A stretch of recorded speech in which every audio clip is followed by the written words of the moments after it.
इसी जगह में अगर अनुपमा तिवारी SC ST या OBC महिला होती और मोहनलाल कुशवाहा कोई ब्राह्मण नेता होते तो क्या होता?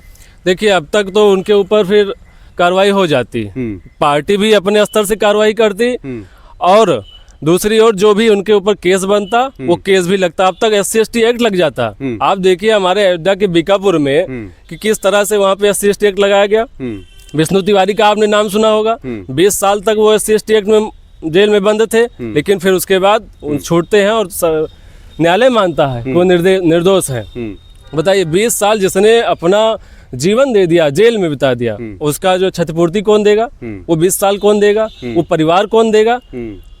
तो ऐसे जब महिला सशक्तिकरण की बात करते हैं, महिला सुरक्षा की बात करते हैं, तो अगर डाटा उठाया जाए तो सबसे ज्यादा जो केसेस होते हैं वो केरल में होते हैं महिलाओं के साथ। और बताया भी जाता है कि केरल में सबसे ज्यादा साक्षर लोग हैं, शिक्षित नहीं है, साक्षर हैं। तो इसलिए बीजेपी हम तो मांग करते हैं कि उस जिला अध्यक्ष के ऊपर तत्काल प्रभाव से कार्रवाई हो, जो भी दंड प्रावधान है उसको दंड दिया जाए।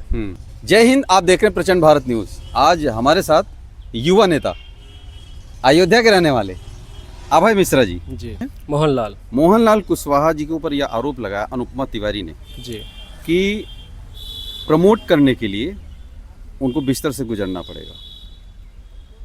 क्या कहेंगे इसके ऊपर? देखिए, जिस पार्टी में महिलाओं का सम्मान ना हो, वहाँ पे हम क्या ही अपेक्षा रख सकते हैं। एक तरफ ये अभी महिला आरक्षण लेके आते हैं।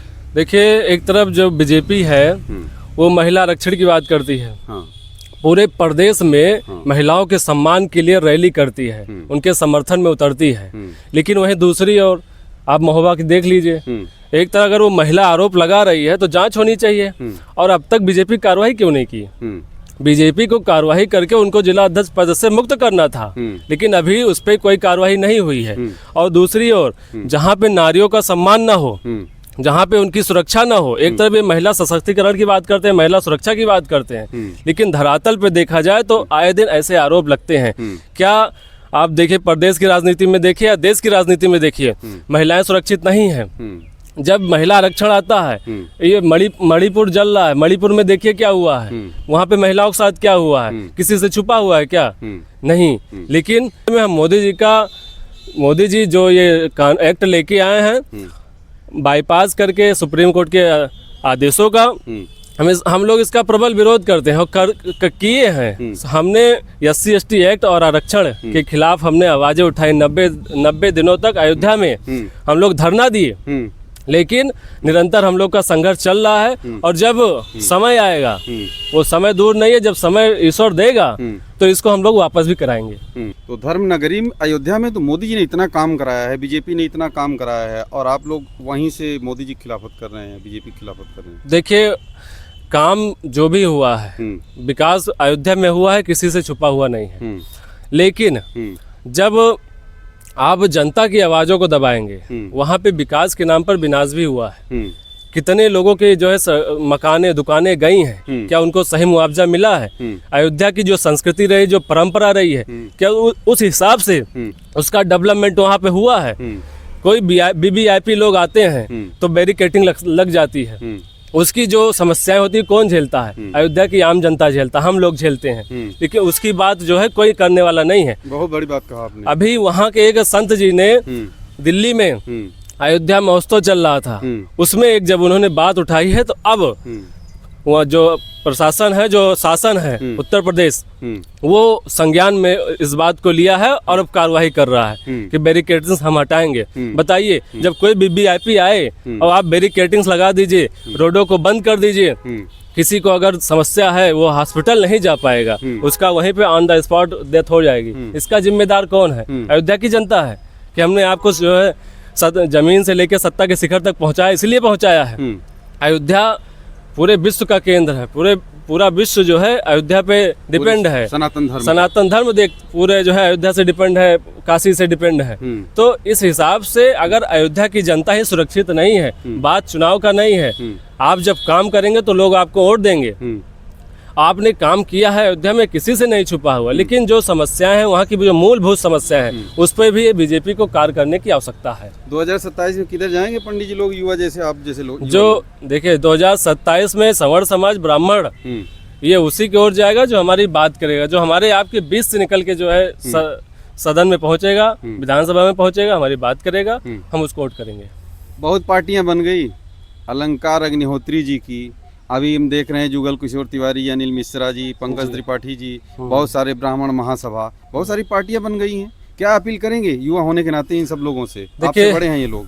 बिल्कुल है, पार्टियां बिल्कुल बहुत बनी है, लेकिन जो हमारी विचारधाराओं पे काम करेगा, जिससे हमारे मेल खाएंगे विचारधारा, हम उसी को वोट करेंगे। और हम लोगों का भी ये सबसे संपर्क है, ऐसा नहीं है, अलंकार जी से भी है, जुगल किशोर तिवारी जी से भी है, पंकज त्रिपाठी जी से भी है, सबसे है, अनिल मिश्रा जी से भी है, बस्ती में उनसे हमारी मुलाकात हुई थी।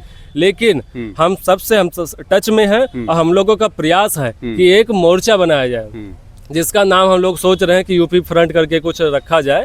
उस एक मोर्चा के तहत हम अपने प्रत्याशी उतारें और जिसके मतलब जिस क्षेत्र में जिसका प्रभाव है उस क्षेत्र में उसको टिकट दिया जाए, उस मोर्चे से टिकट दिया जाए और उसके ऊपर पूरा जो है जितना भी तन मन धन जो भी है सब अर्पित करके उसको विधानसभा में पहुंचाया जाए। होगा, इकट्ठा होंगे ये लोग? बिल्कुल होंगे, बिल्कुल इकट्ठा होंगे। हम लोग बराबर बात कर रहे हैं, अलंकार जी का भी तो दौरा चल ही रहा है। अभी तो सब ये अलग अलग पार्टियां बना करके अपनी डफली अपना राग, नहीं अपनी डफली अपना राग अलापने का समय नहीं है अब। क्योंकि अब आपके खिलाफ नीति नियम कानून जो बनाए जा रहे हैं, आपकी उपेक्षा हर स्तर से हो रही है, तो अब वो समय नहीं है कि हम अपनी अपनी डफली अपने अपने राग अलापते रहें। अब समय वो चला गया। अब संगठित होकर हमें अपने हितों की बात करने के लिए, अपने हित के में नियम नीति नियम कानून बनाने के लिए आगे आना होगा। अब वो समय नहीं है कि हम बिखरे रहें, अलग अलग रहें, अपनी डफली अपने राग लापते रहें। अब वो समय चला गया है। अब संगठित होकर अपने समाज से जो आपकी बात सदन में उठाए, जो आपके नियम नीति कानून के खिलाफ मुखर होकर बोलता है, उसको सदन में पहुंचाने की आवश्यकता है। अभय जी ये बताओ, आप नशा करते हैं? नहीं, बिल्कुल नहीं। क्यों नहीं करते? हमारे संस्कार नहीं है और हमारे तो ऐसे जो है बताया गया, जिस धर्म से हम लोग बिलोंग करते हैं, संबंध रखते हैं उसमें ये।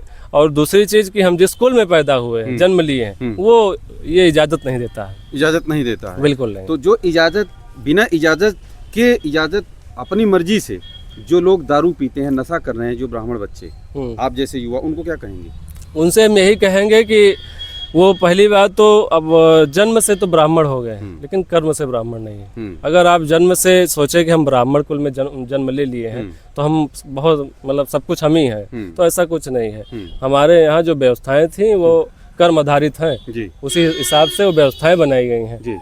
हम उनसे यही कहना चाहते हैं कि आप अपने कुल को पहचानिए, अपने संस्कार को देखिए, और जो नशा जो भी जिस तरह से नशा कर रहे हैं, नशा आपको करना है तो आप अपने उद्देश्यों से नशा करिए ना, अपने लक्ष्य का नशा करिए, टारगेट का नशा करिए, कुछ पाने का नशा करिए। ये क्या है कि आप क्षणिक नशा कर रहे हैं, वो तो समाप्त हो जाएगा तुरंत। तो इस पे रोक लगनी चाहिए। नशा नाश कर देगा, नशा नाश कर देगा। इसी के साथ आपका बहुत बहुत धन्यवाद अभय, और आपको बहुत बहुत शुभकामनाएं। आप सभी कमेंट करके अपनी राय जरूर दीजिएगा, और अगर चैनल पर नए हैं तो सब्सक्राइब जरूर करिएगा। जय हिंद।